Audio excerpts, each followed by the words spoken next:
Hi everyone, my name is Heather and I'm the person behind Happy Puppy Truffles. Today I wanted to share with you guys a fun origami project to make your very own candy wrapper.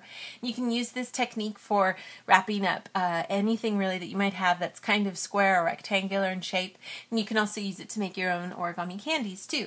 I have a few here to kind of show you guys that I've made, and this technique of folding is really common for lots of other origami projects, so it's a good chance to kind of get a little practice of the pre-folds that you need to do and the technique of making some crisscross folds so that things can twist and collapse. And it's just a fun kind of origami too. So what I've done here with these is I've put a origami balloon inside and used, just origami paper and then some see-through origami paper. And the project, if you do something like this, I used glue on this one to close it off completely so that it never opens.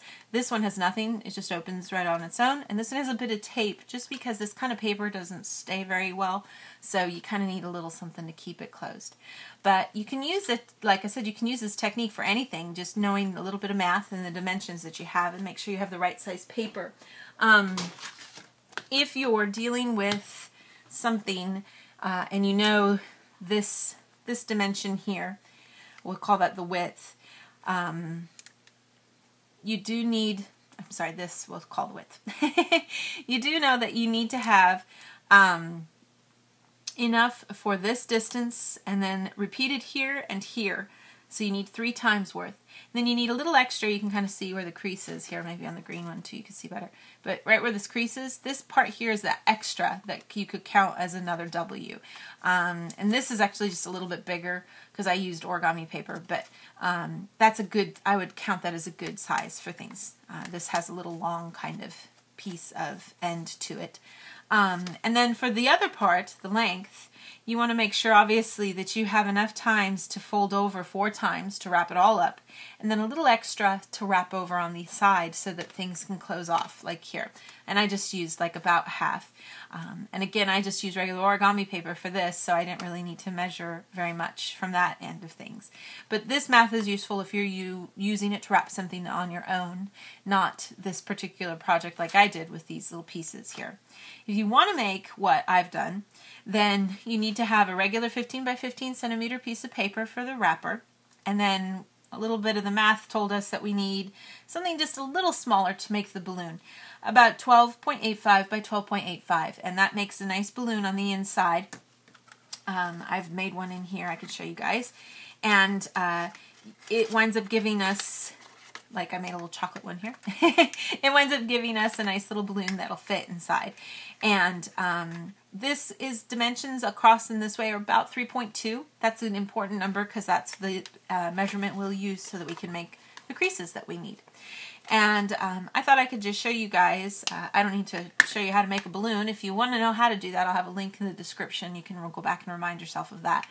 But I thought I'd just show you guys the steps that you have to do to make the pre-crease for this. Once you do all these creases, it just comes together really nicely and you should be able to get a nice completed candy without too much trouble. And like I said, if you want to do it for just the origami purposes, you don't even really need to have any glue or tape or anything. You can just, when you have something inside, especially when you can put this in here, it just comes together on its own to close off, and then you can have your very own little candy, which is kind of cool. So, and it's also, like I said, it's a good technique to get used to because sometimes you'll see it for some other origami projects, and it can be a little daunting at first if you're not familiar with how to do it. So getting a chance to practice it is always good.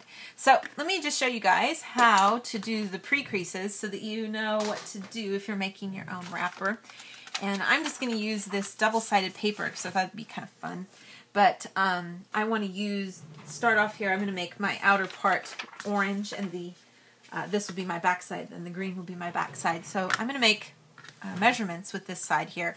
Like I said, I need this to be 3.2 centimeters is the distance I need to worry about. So I'm going to make the very first fold here about 3.2. It may not be exact. And get that part to kind of fold over. Am I kind of close? Yeah, that's pretty close. Get this part folded over. Make make sure it's kind of straight. And then I'm going to go ahead and use that edge as a guide and just use the technique of a like accordion folding so that you can get 3 creases made, and this will give us a chance to get the sides that we need that will wrap around our little candy on the inside. And you know, mine's brown like chocolate, but I was also thinking of those little toffees that they used to have a long time ago when I was a kid, growing up in the 70s and early 80s, when it was like a little toffee that's kind of tastes like a bit of honey, and it was in black and orange wrappers. I always loved those, and all the other kids hated them, so I was all really happy because I'd get all of the extras. But you get these creases going here, and these aren't going the right way because we did an accordion fold. I want to make sure that all these are valley creases. So I'm going to fold and make sure that on the outside of the orange side that we're looking at, they all look like mountain creases, and then on the inside it's all a valley. Then if I kind of turn it 90 degrees, I'm going to go ahead and find where the center of my paper is. And I'm just going to mark this with a pencil because I don't want to put a big crease in the middle of everything here to avoid extra creases that I don't need. If I mark the middle, and then I know what half of 3.2 is 1.6, so I can mark that, and then 3.2 here. That gives me the dimensions that I need here so that I can then fold over and get things started. So I'll get this part folded over here, open it up, and then do the other way too.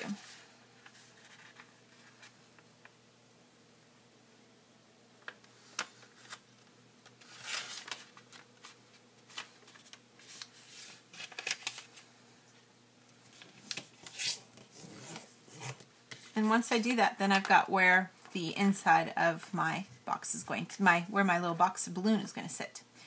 Then I want to make the same distance here and here to mark where I'm going to put the crisscross creases that'll help everything twist and collapse.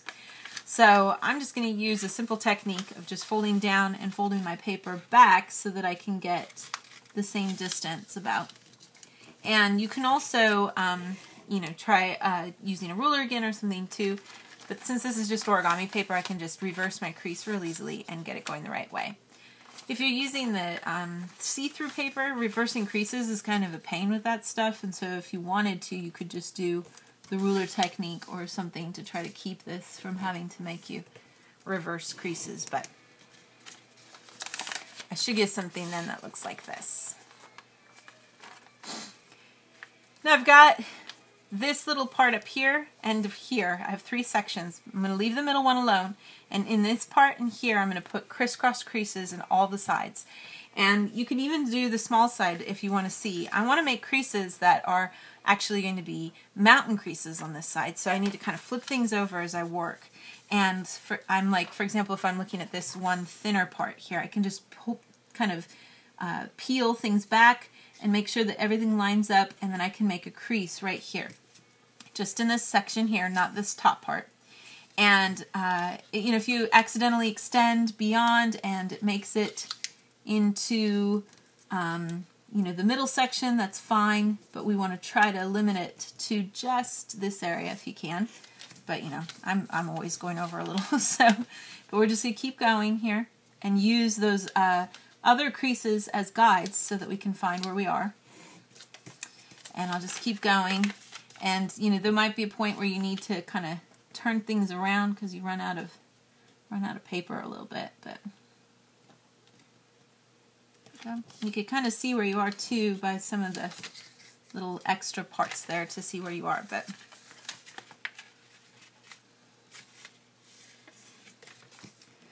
and then I can do the other way so that I get the crisscross. So I'll just fold the other way, of course, too here.